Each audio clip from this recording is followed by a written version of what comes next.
A cuck is someone whom you should look down upon and despise, but also understand and feel sorry for.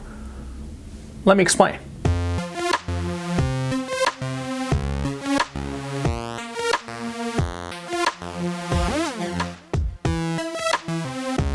See, a cuckold, right, is a guy who allows his woman to fuck other guys, right? There are many kinds of cucks in this world. It's not only the guy who allows his woman to fuck other men. It's also the man who sort of like allows others to step all over him, okay? The word has changed and evolved into covering basically a man who is passive in the face of adversity. But why is it that the word cuck, from cuckold, is gaining such currency? What's the root cause of this? Because it seems a little odd, you know, say 5 years ago, nobody was talking about cucks, right? But now we talk about cucks all the time. Everybody knows exactly what we're talking about. Why is it? Why is it? Why is that happening now? And the reason is obvious, Kimosabi. See, what's going on is the deregulated sexual marketplace. You see, right now, the top 20% of men have sexual access to most every woman. And the top 80% of women, okay, the women from the top 1% all the way to the 80th percentile, they are all chasing that top 20% of the men, right? And so the bottom 80% of the men, right, the guys who are not that attractive, they have to work pretty goddamn hard.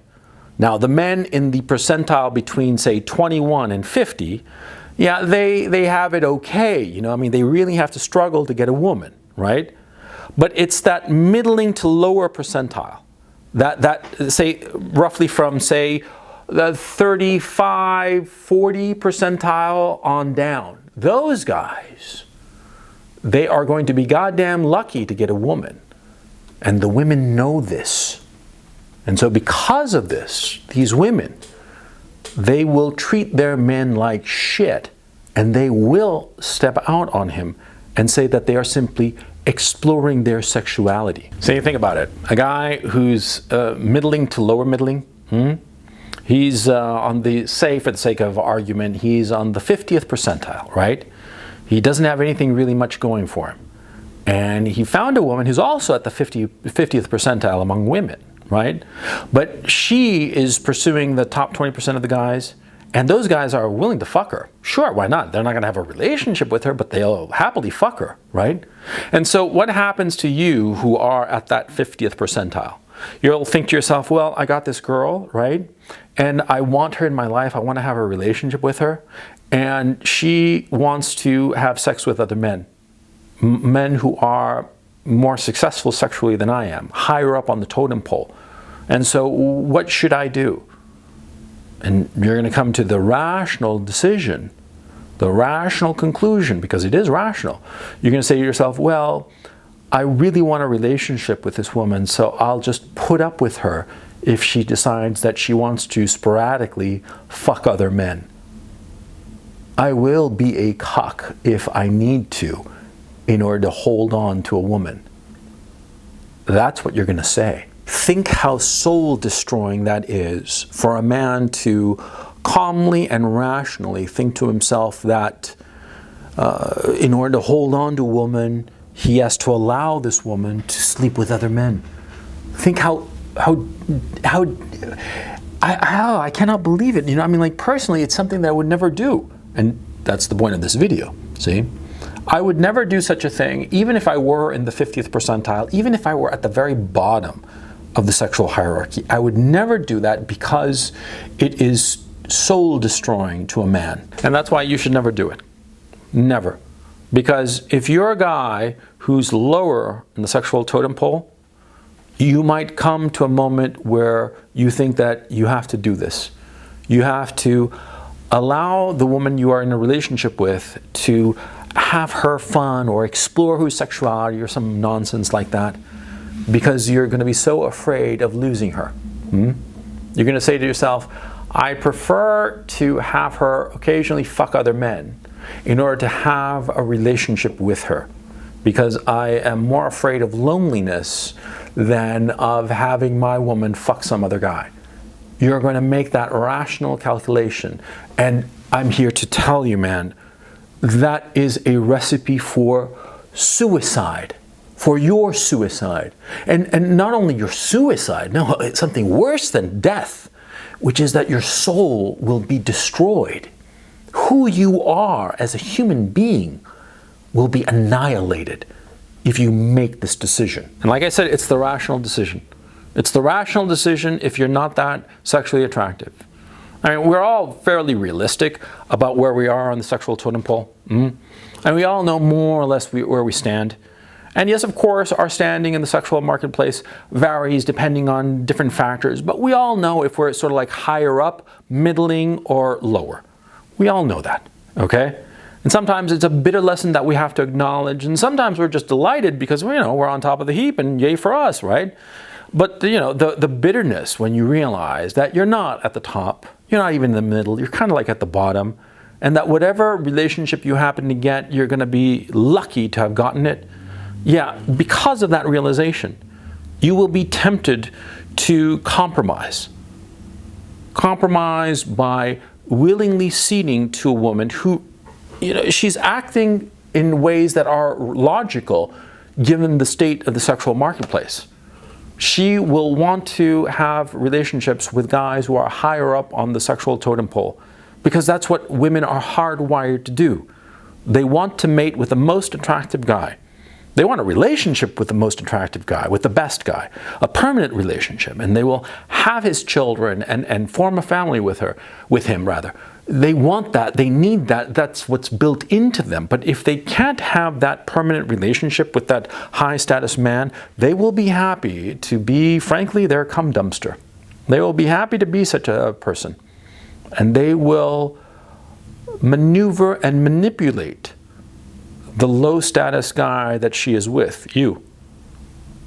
They will manipulate you and sort of like sweet talk you into accepting this.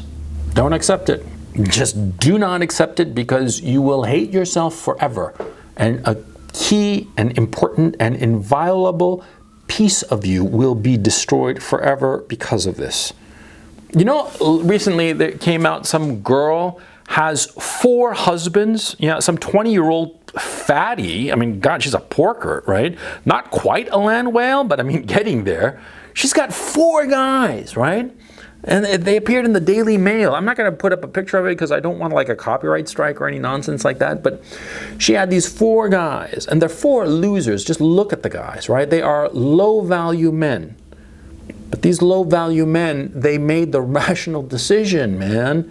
They figured, well, I can't get a girl on my own, so I might as well just share a quarter of this semi-land whale and have some sort of a semblance of a relationship because I'm low on the totem pole. They decided to do this. And you have to ask yourself, what kind of psychic damage have they inflicted on themselves by accepting this situation? What kind of psychic damage, what kind of soul-crushing misery did they inflict on themselves by participating in this degeneracy? Huh? Do you want to be one of those guys? Huh? Look, I understand if you're a low-value guy in the sexual marketplace that you can get desperate. I can understand that. Believe me, because I've been low man on the totem pole in the past. Sure, I know how it is. I know how miserable and lonely you can get, and how you are willing to sacrifice anything, including your dignity, in order to have something, someone who gives a little bit of a fuck about you. It's perfectly normal. But you have to resist that temptation to give in like that.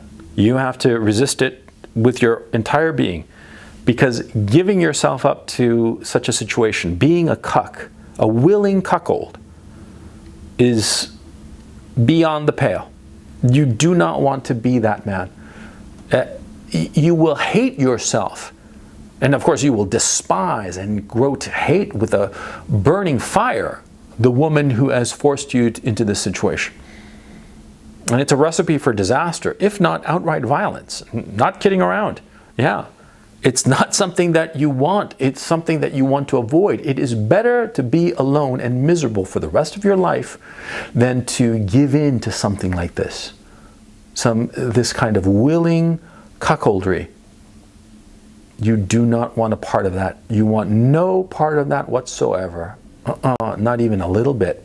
A lot of feminists, a lot of our society say that it's okay. That if a woman wants to explore her sexuality, then her man should accept that.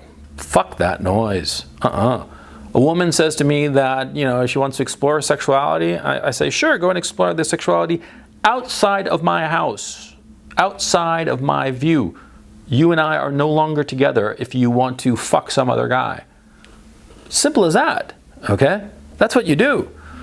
And if you are afraid that she'll leave, good riddance to bad rubbish, brother. I mean, come on. If the woman you're with cares more about some other dick than about staying with you, then it's worth it to you for her to leave.